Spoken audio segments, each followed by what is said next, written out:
नशे की लत ने एक हंसते खेलते परिवार को तबाह कर दिया। जिस परिवार में, जिस घर में 4 महीने पहले बेटे के होने पर सोहर गाए जा रहे थे, आज उसी घर में मातम पसरा हुआ है।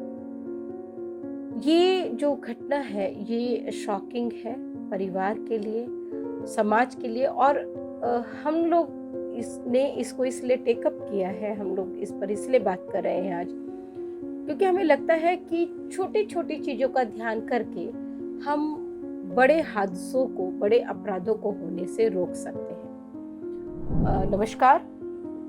पालोना जो कि नवजात शिशुओं को बचाने की एक मुहिम है, एक लड़ाई है, इसमें आप सभी का स्वागत है। मैं हूं मोनिका आर्य। आप काफ़ी समय हो गए हैं आपसे रूबरू होते हुए, आपसे बातचीत करते हुए, तो आप निश्चित तौर पर अब समझ गए होंगे कि हम किस सब्जेक्ट पर काम कर रहे हैं और क्यों काम कर रहे हैं। पालोना केवल अबंडनमेंट पर काम नहीं कर रहा है, उसकी कोशिश है कि नवजात शिशुओं की जो हत्या हो रही है और इन हत्याओं के पीछे जो भी कारण है, उन सभी कारणों को समग्र रूप से देखने की जरूरत है और उन्हें दूर करने की जरूरत है। ये जो मामला है, ये अभी तक जितने भी केसेस आपको बताए गए हैं, ये उनसे एकदम अलग है। यहाँ एक पिता है जो शराब पीने का आदी है और उसके शराब पीने की इस आदत ने ही आज उसके परिवार को छिन भिन कर दिया है, उसको बिखरा दिया है। उसके बेटे की जान चली गई है, जिसका जन्म 4 महीने पहले हुआ था, और वो खुद जेल की 4 दीवारी में कैद है। ये कहानी शुरू होती है साल 2015 से, जब गोंदल मऊ की रहने वाली संगीता वर्मा की शादी खिलचीपुर जिला राजगढ़ के रहने वाले संजय और संजू वर्मा से हुई थी। इनका एक बेटा पहले था और 4 महीने पहले एक दूसरे बच्चे का जन्म हुआ था। जन्म संगीता ने अपने मायके में ही आकर दिया था बच्चे को। रक्षाबंधन के दौरान वो अपने भाई को राखी बांधने के लिए मायके आई हुई थी। हालांकि मीडिया रिपोर्ट्स में अलग अलग बात कही गई है। कुछ मीडिया रिपोर्ट्स ने कहा है कि जो संगीता है वो बच्चे के जन्म के बाद से ही अपने मायके में रह रही थी और वो अपने ससुराल नहीं जाना चाहती थी, पति के घर नहीं जाना चाहती थी। और उसकी वजह थी कि उसका पति संजू उर्फ संजय वर्मा शराब पीने का आदी था और वह अपनी पत्नी से मारपीट करता था शराब के नशे में होने के बाद। और इसी चीज को लेकर दोनों पति पत्नी के बीच में विवाद चल रहा था। कुछ मीडिया रिपोर्ट्स में ये कहा गया है कि संगीता रक्षाबंधन के लिए अपने भाई के घर आई थी और वो तब से वहीं थी। उसका पति संजू 3 दिन पहले वहां आया था अपनी पत्नी को घर ले जाने के लिए। और शनिवार को जिस दिन ये पूरा इंसिडेंट हुआ, जिस दिन ये पूरा प्रकरण हुआ, पूरी घटना हुई, उस दिन वो संजय वर्मा अपनी पत्नी और बच्चों को लेकर वापस अपने घर जाने वाला था। संगीता भी इसके लिए तैयार हो चुकी थी। इसी बीच संजू कुछ काम के लिए मार्केट निकलता है और जब वो लौटता है तो वो शराब पीकर लौटता है। शाम का समय होता है, 6 साढ़े 6 बज रहे होते हैं। संजू अपनी पत्नी संगीता को कहता है कि घर चलो। एक तो रात होने को आई और दूसरा कि संजू फिर शराब के नशे में था। संगीता जाने से इनकार कर देती है, कहती है कि वो अगले दिन चलेगी, अभी नहीं चलेगी। वो मनाने की कोशिश करती है लेकिन संजू नहीं मानता है। दोनों के बीच में तकरार बढ़ जाती है और इसी के विवाद के दौरान संजू अपनी पत्नी की गोद से अपने दूध में हुए बेटे जिसका नाम आर्यन है और जिसकी उम्र मात्र 4 माह है, वो उसे उठाकर दीवार पर दे मारता है। जब इस पर भी उसका मन नहीं भरता है तो वो उस बच्चे को दीवार से ही सटाकर उसका गला घोंट देता है और उसके बाद वहां से भाग जाता है।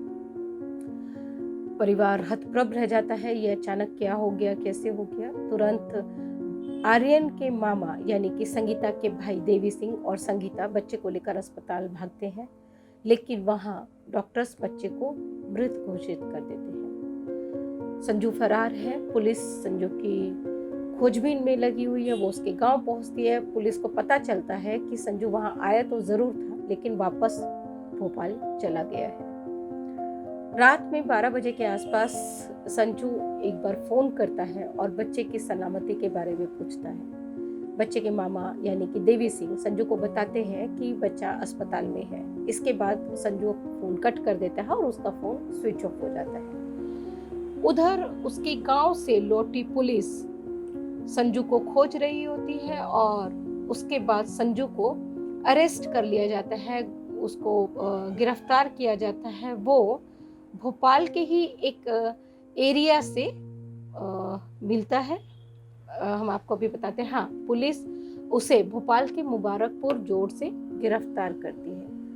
अब सोचिए कि यदि संजू वर्मा ने शराब ना पी होती और वो सही हालत में होता तो दोनों के पति पत्नी के बीच में शायद विवाद की नौबत ही नहीं आती और मासूम आर्यन को अपनी जान नहीं गंवानी पड़ती। ये तो डायरेक्ट इन्फेंटिसाइड का मसला है, यानी कि सीधे सीधे शिशु हत्या है।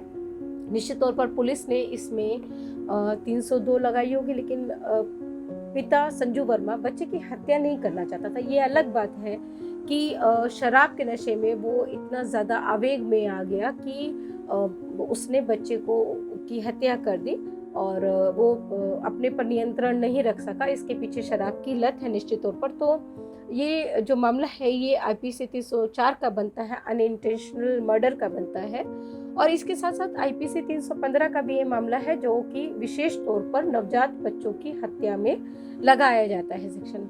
साथ में इसमें जेजे एक्ट का सेक्शन 75 भी लगना चाहिए, जो ये कहता है कि बच्चों के साथ बरती जाने वाली किसी भी तरह की क्रूरता को जेजे एक्ट के सेक्शन 75 के अंडर कवर किया जाएगा। ये इसका कानूनी पक्ष है। इसका एक दूसरा मनोवैज्ञानिक पक्ष है और वो ये है कि यदि सरकारें और समाज और परिवार मेंटल हेल्थ पर काम करें तो जो ये इस तरह के हादसे हैं जो एक पूरे परिवार को, एक सुखी परिवार को छिन्न भिन्न कर डाल रहे हैं, इनको रोका जा सकता है। नवजात बच्चों की हत्या को कम किया जा सकता है, उनके अबंडनमेंट को, उनके परित्याग को, असुरक्षित स्थान पर छोड़े जाने की घटनाओं को, उनके हत्या के प्रयासों को रोका जा सकता है। रोका ना भी जा सके, कम से कम इसमें कमी जरूर लाई जा सके, क्योंकि जितनी भी घटनाएं बच्चों की हत्या की, नवजात बच्चों की हत्या की या उनको छोड़ने की होती हैं, उसमें मोस्ट ऑफ द केसेस में जो कारण है वो या तो पोस्टमार्टम डिप्रेशन होता है, पोस्टमार्टम साइकोसिस होता है, या कहीं ना कहीं वो रीजन मेंटल हेल्थ से रिलेटेड होता है। ये बहुत अफसोसजनक बात है कि हमारे देश में अभी भी मेंटल हेल्थ पर ना उतनी अवेयरनेस होती है और ना इसको उतनी गंभीरता से लिया जाता है, जबकि अब ये समय है, हम वक्त के उस दौर में खड़े हैं जहां मेंटल हेल्थ पर ध्यान देना और उसकी अवेयरनेस करना उतना ही ज़रूरी है जितना किसी अपराध को रोकने के लिए कानून को सख्त बनाना और उसको इम्प्लीमेंट करना। इसलिए आपसे एक बार फिर हमारी ये गुजारिश है कि आप अपने आसपास किसी भी ऐसे शख्स को देखें जहां एक छोटे बच्चे का जन्म हुआ हो, जहां उस बच्चे के माता पिता के व्यवहार में कोई परिवर्तन आ रहा हो, तो आप प्लीज़ थोड़ा सा विशेष ध्यान दें और उनको मेंटल हेल्थ पर ध्यान देने के लिए आप उनको जागरूक करें, अवेयर करें और प्रेरित भी करें। शुक्रिया।